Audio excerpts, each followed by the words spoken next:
Alright, so epilepsy and anti epileptic drugs. तो guys उससे पहले आप प्लीज इस डायग्राम को देख लीजिए। ये जो आप सबसे पहले वाली जो डायग्राम देख रहे हैं, this is basically your focal, okay, focal epilepsy बोल लीजिए या फिर फोकल सीजर बोल लो, कुछ भी बोल लो।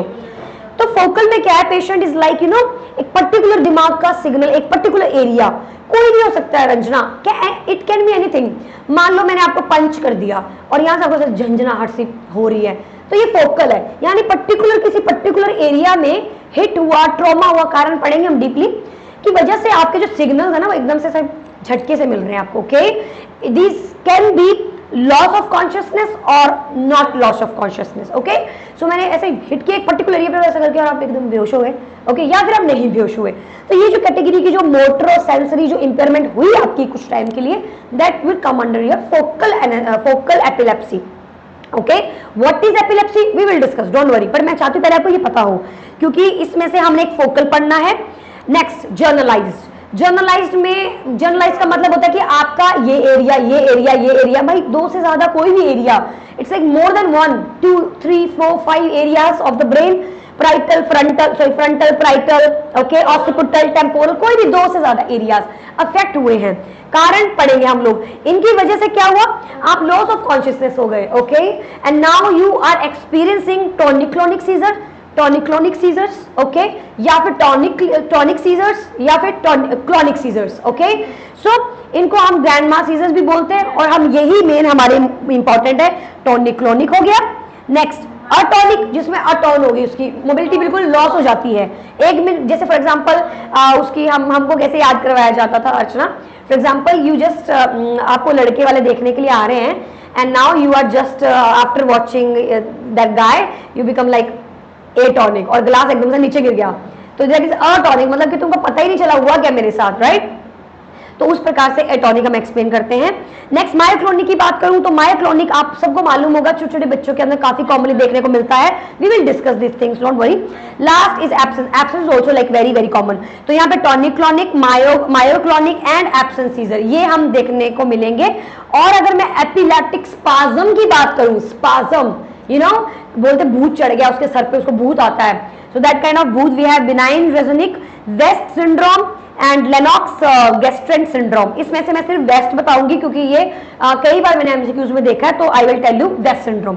तो focal, tonic clonic, myoclonic and West syndrome हमारे मेन मुद्दे आ जाते हैं।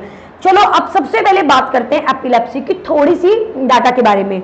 सो गाइस ये दो तीन ये डाटा आपका लिपनकॉट का है, करंट नहीं है, हो सकता है ऊपर नीचे हो।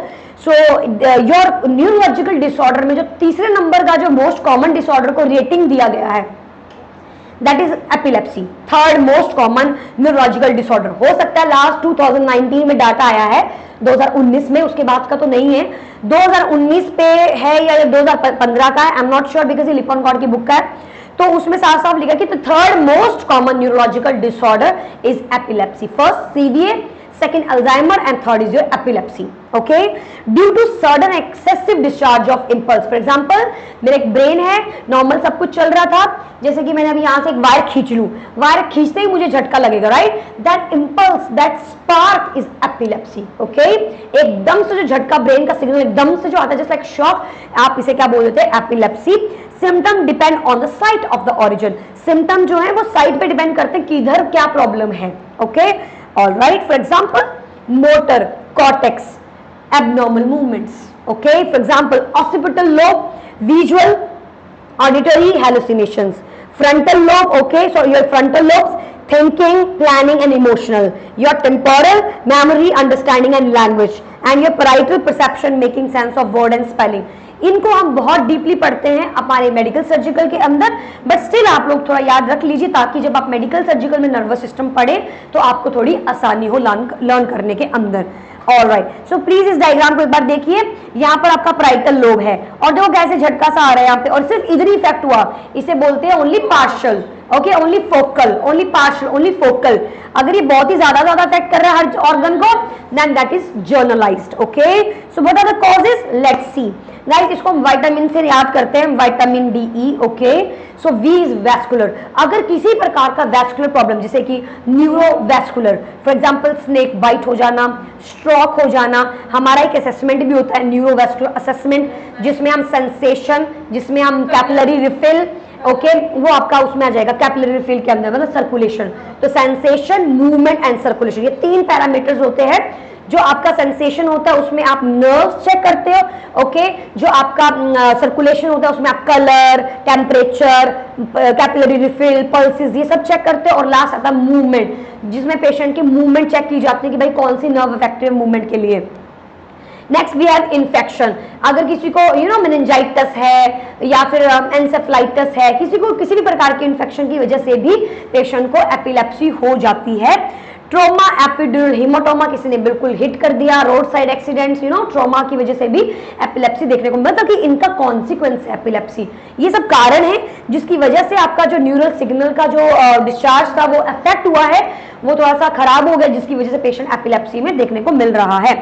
देन ऑटोनॉमिक, फॉर एग्जांपल एक SLE, सिस्टमिक लूपस एरिथमेटिस, जिसके अंदर क्या होता है एंटीबॉडीज, पूरे बॉडी के अंदर आपकी एंटीबॉडीज अपने आप ही बनती चली जाती है और जगह जगह जगह जगह जाके पूरी बॉडी को अफेक्ट करती हैं। ट्यूमर हो गया किसी प्रकार का, metabolic, for example like hyponatraemia, sodium की कमी होने की वजह से भी ब्रेन के अंदर न्यूरल चेंजेस देखने को मिलते हैं। Idiopathic, you don't know, these are the other causes which can take place during hospital stay और something like that. Next neuropathia, अगर किसी को मास है, ओके, किसी का ट्यूमर है ब्रेन के अंदर, तो उसकी वजह से भी एपिलेप्सी सीजर देखने को मिल सकते हैं।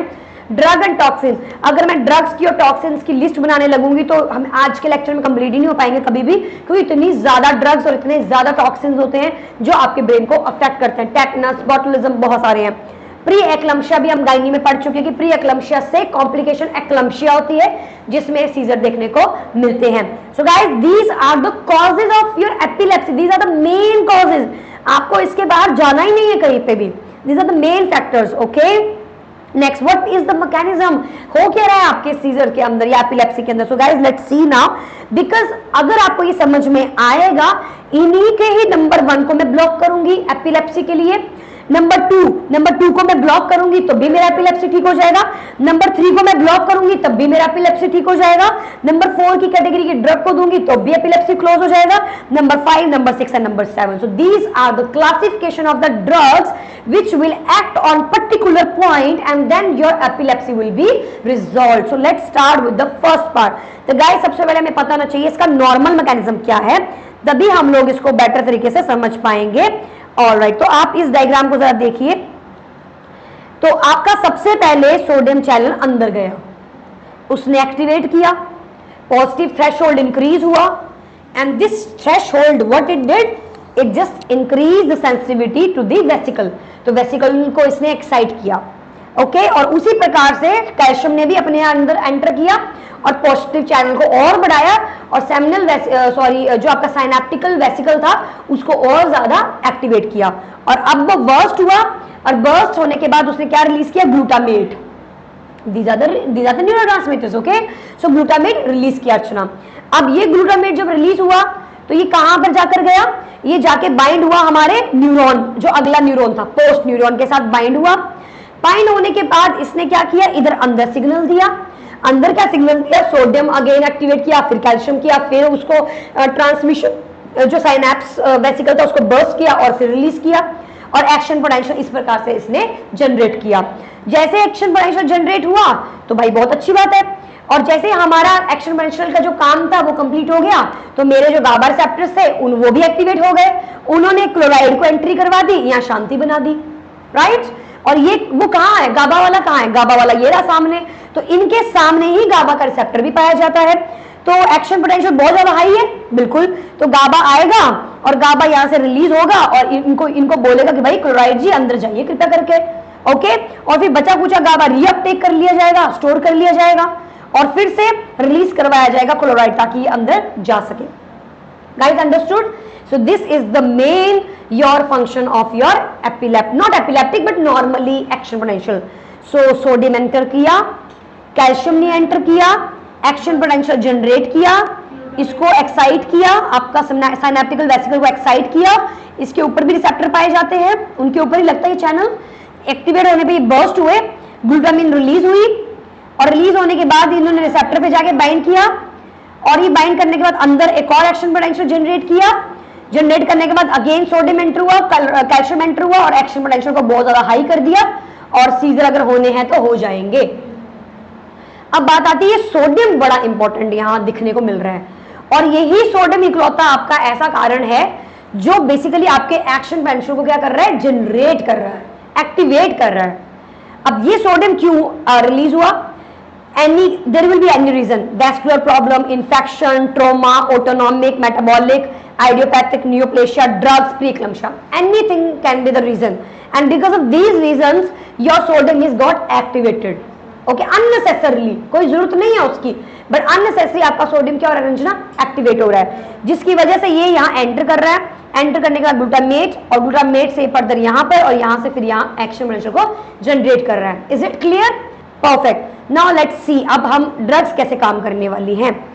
नंबर 1 ड्रग आपकी सोडियम ब्लॉकर होगी, ओके, ताकि ये सोडियम चैनल को अंदर एंट्री ना करने दे।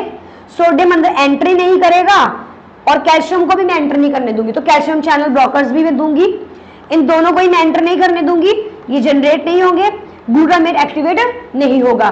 फिर भी हो गया मान लीजिए, तो ग्लूटामेट को मैं क्या कर दूंगी, यहाँ पे ब्लॉक कर दूंगी, ओके। ब्लॉक करने के बाद मैं क्या करूंगी, आपके जो गाबा है उनको एक्टिवेट करूंगी, ताकि वो ज्यादा से ज्यादा क्लोराइड को क्या कर सके, अंदर ले जा सके।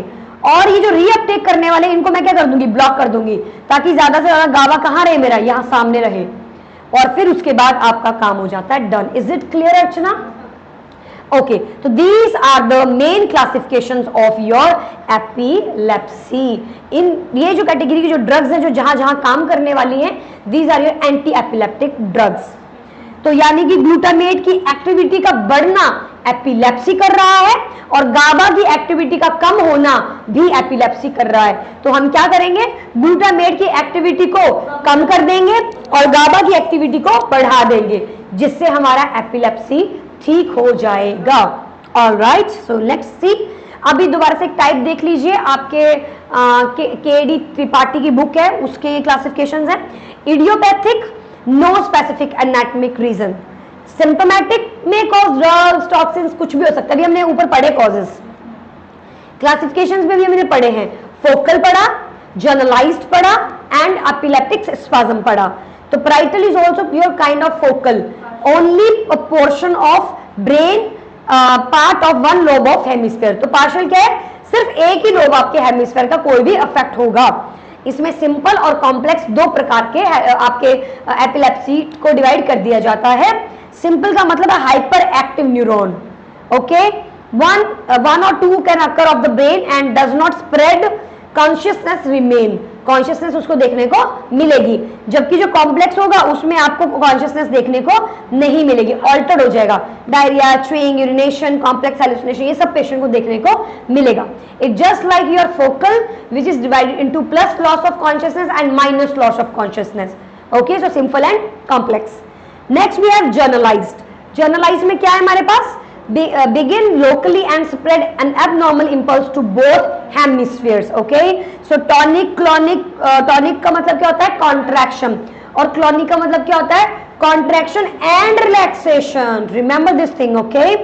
So tonic का मतलब होता है only contraction and clonic का मतलब होता है rapid contraction and relaxations.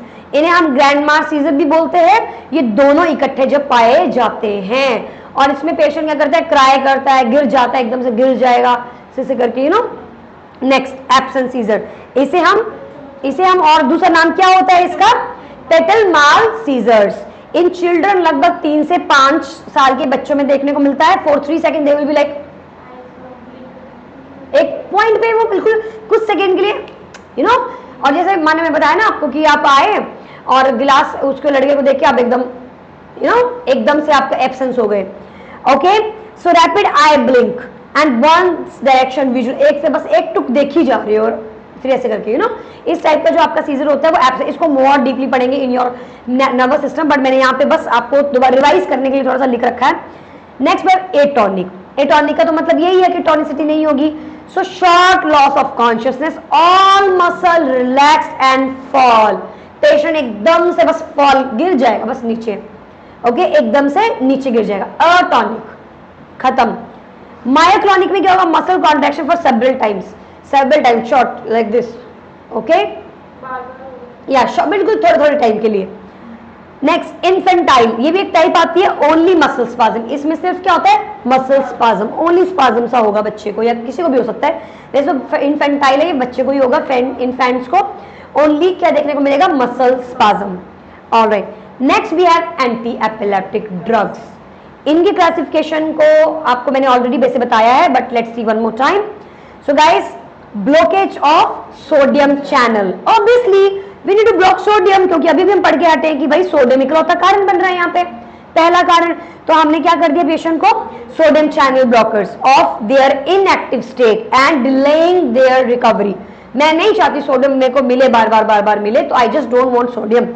Phenytoin guys, one of the most important example, phenytoin, okay, carbamazepine, ये सोडियम चैनल है आपका, ध्यान रखना है, and your lamotrigine, it is also your sodium channel blocker, phenytoin, carbamazepine, okay। अब आप देख लीजिए यहाँ पे, जैसे एक्स्ट्रा सेलुलर में पोटेशियम सोडियम था, ये एक्स्ट्रा सेलुलर सोडियम आप अंदर एंटर करके क्या करता है, एक्शन पोटेंशियल जनरेट करता, लेकिन इन्होंने ब्लॉक कर दिया, ये एंटर ही नहीं कर पा रहा है। Example phenytoin and carbamazepine. Next, blockage of low threshold calcium current in thalamic neuron absence seizure में इस्तेमाल किया जाता है, जिसका मतलब होता है कि आप कैल्शियम को ब्लॉक कर रहे हो, okay. So blockage of the low threshold calcium, example आता है इथोसक्सीमाइड, इथोसक्सीमाइड जिसमें आप कैल्शियम को क्या कर रहे हैं, ब्लॉक कर रहे हैं।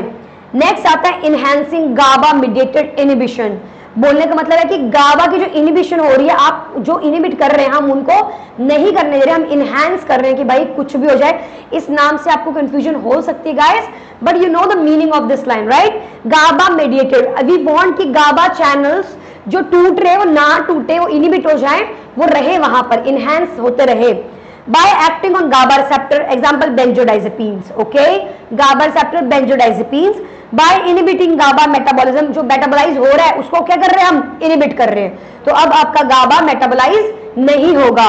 एग्जाम्पल वैल्पोरिक एसिड, तो गाइस मैंने अलग अलग लिख रखा है, आपको लर्न तो करना ही पड़ेगा। GABA में ही दो ड्रग के टाइप्स आ गई, अगर वो रिसेप्टर पे काम करती है तो बेंजोडाइजेपाइंस, अगर वो मेटाबॉलिज्म, कौन सा मेटाबॉलिज्म यहाँ पे बता सकते कोई मुझे, These were the metabolism, तो इस पॉइंट पे वैल्पोरिक एसिड आप क्या कर रहे हो, पेशेंट को दे रहे हैं, okay. Yes, now let's see the explanation for phenytoin, because phenytoin come under the category of sodium channels.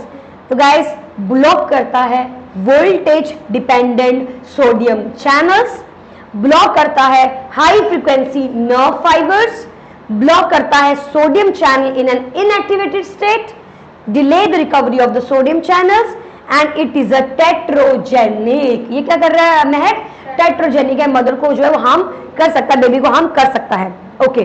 तो वन मोर टाइम, अब इस डायग्राम को आप दोबारा से देख लीजिए, सोडियम एंटर कर रहा है, डीपोलराइज करेगा, कैल्शियम एंटर करेगा, और आपकी साइनेप्टिकल जो वेसिकल्स हैं उनको एक्टिवेट करेंगे, ग्लूटामाइन रिलीज होगा, रिलीज होने के बाद ये रिसेप्टर पे लगेगा और फिर एक्शन पोटेंशियल जनरेट करेगा।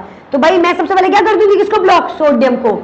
एग्जाम्पल के तौर पे कार्बामेज़ेपाइन, ऑक्सीरेज़ेपाइन, फिनेटोइन, फॉस्फेनेटोइन, वैल्पोरेट एंड लोकासामाइड, ओके। चलो अब कैल्शियम को ब्लॉक करते हैं, कैल्शियम को ब्लॉक करने के लिए इकलौता एक है इथोसक्सेमाइड। नेक्स्ट, क्या किसी ने लिवेरा के बारे में सुना है कभी, लिवेरा? Guys, this is like the most common drug used in our AIIMS, in our cardiac center for all the neuroleptic patient. Literally, मतलब मैंने हमारे तो इन्वेंट्री में जो हम ड्रग्स बनाते हैं ना पेशेंट्स के लिए, उसमें लिवेरा रोज काटते हैं। मैंने और कभी कोई ड्रग नहीं देखी, हमने मिडास कभी नहीं दिया, डाइज़ेपाम भी नहीं दिया, लेकिन your Levera is like very very common. So आपके मदर को भी यही, you know what, why this is very important, it's very safe, it's very safe. अब let me tell you about this drug. Basically Archana, ये drug किस पे काम करती है, ये जो सेमिनल वेसिकल है ना आपका, ना तो सोडियम को छेड़खानी करे, क्योंकि हार्ट का पेशेंट होता है, हम नहीं चाहते सोडियम छेड़खानी हो, हम नहीं चाहते कैल्शियम की छेड़खानी हो, हम चाहते कि जो साइनैप्स है ना जिसमें वो ग्लूटामाइन है उसको तुम बंद कर दो बस। तो ये उसके ऊपर ही काम करता है अर्चना, इसीलिए बहुत कॉमनली और बहुत इंपॉर्टेंट ड्रग है आपकी इस्तेमाल करने के लिए, very important drug. Okay, because we don't want sodium channel blockers ना, वो हार्ट पे भी तो काम करेगा, कैल्शियम चैनल ब्लॉकर्स भी नहीं मैं चाह रही हूँ। आई जस्ट वांट कि वो जो सेमिनल वेसिकल साइनेप्टिक वेसिकल है ना जिसमें आपका वो प्रेजेंट है ग्लूटामिन, मैं चाहती हूँ उसको तुम ब्लॉक कर दो। Okay, so this is SV2A blocker. These are the receptors, synaptical vesicles 2A blockers, and the example of the drug is levetiracetam. Okay, याद रखना, ये बहुत इंपॉर्टेंट है। Alright guys, next हमारे पास आते हैं ग्लूटामिन के रिसेप्टर्स। जो ग्लूटामिन किसके ऊपर पाई जा रही थी, पोस्ट साइनेप्स के ऊपर जो दो रिसेप्टर पाए जा रहे थे उनके ऊपर ही काम करते हैं। ये जो सोडियम को कंट्रोल करते हैं उन्हें बोलते हैं AMPA ब्लॉकर्स, जो सोडियम को कंट्रोल करते हैं पोस्ट साइनेप्स पे। एग्जांपल आता है फलबेडनेट, आपको याद करने की जरूरत नहीं है।